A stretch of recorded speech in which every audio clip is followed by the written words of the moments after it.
Assalamu alaikum wa rahmatullahi wa barakatuh. Abu Bakr, may Allah be pleased with him, is regarded as the best of this nation after its Prophet Muhammad sallallahu alaihi wasallam. Abdullah ibn Uthman ibn Amr ibn Amr was born 2 years after the birth of Prophet Muhammad. He passed away 2 years after him. He was the same age when he died as the Prophet. He was a companion of the Prophet before his prophethood and accompanied him throughout his time in Mecca, being his companion during the migration in the cave and in all the battles until Prophet Muhammad passed away. He was tall and thin and the most knowledgeable of Quraysh regarding their lineage and the qualities and flaws of their people. He was a wealthy merchant, well liked by his people, and easily invited those who trusted to Islam. Among those who accepted Islam at his hands were Uthman ibn Affan, Az-Zubayr ibn al-Awwam, Talha ibn Ubaidillah, Sa'd ibn Abi Waqqas, and Abdul Rahman ibn Auf. These are among the 10 who were promised paradise, and he would buy enslaved people who had embraced Islam and free them. Allah subhanahu wa ta'ala said in the Quran, إِلَّا تَنصُرُوهُ فَقَدْ نَصَرَهُ اللَّهُ إِذْ أَخْرَجَهُ الَّذِينَ كَفَرُوا ثَانِيَ اثْنَيْنِ إِذْ هُمَا فِي الْغَارِ. If you do not aid him, Allah has already aided him, referring to the time when the disbelievers expelled him. The second of two in the cave, thus Allah was his prophet, and with Abu Bakr. Amr ibn al-As, may Allah be pleased with him, asked the Prophet, who is the most beloved person to you? The Prophet replied, Aisha. And when he asked, among the men, he said, her father.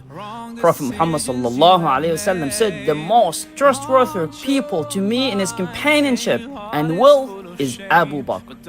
And if I were to take a close friend apart from my Lord, I'd have taken Abu Bakr as a close friend.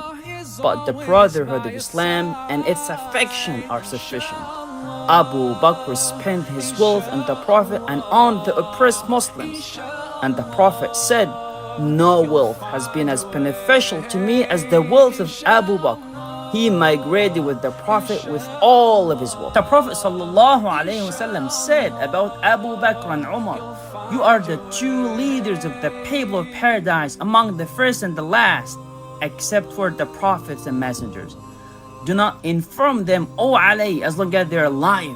He defended the Prophet when once Uqba ibn Abi Mu'ayt approached the Prophet while he was praying and shocked him with his cloak.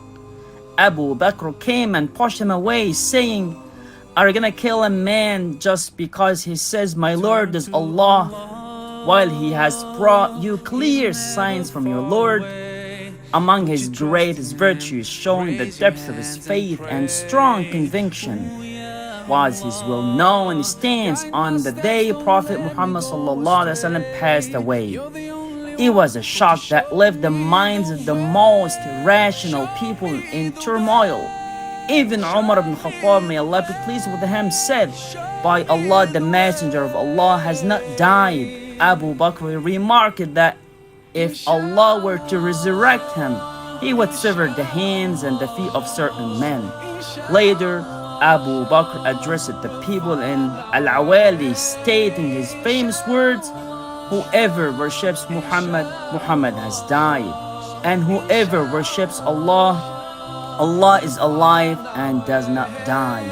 Then he recited the verse, إِنَّكَ مَيِّتٌ وَإِنَّهُمْ مَيِّتُونَ. Indeed, you are to die, and indeed, they are to die. And he also recited, وَمَا مُحَمَّدٌ إِلَّا رَسُولٌ قَدْ خَلَتْ مِنْ قَبْلِهِ الرُّسُلُ أَفَإِنْ مَاتَ أَوْ قُتِلَ انقَلَبْتُمْ عَلَى أَعْقَابِكُمْ وَمَنْ يَنْقَلِبْ عَلَى عَقِبَيْهِ فَلَنْ يَضُرَّ اللَّهَ شَيْئًا وَسَيَجْزِي اللَّهُ الشَّاكِرِينَ.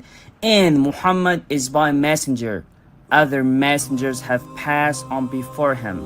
So, if he were to die or be killed, would you turn back on your heels? And whoever turns back on his heels will not harm Allah at all, and Allah will reward the grateful.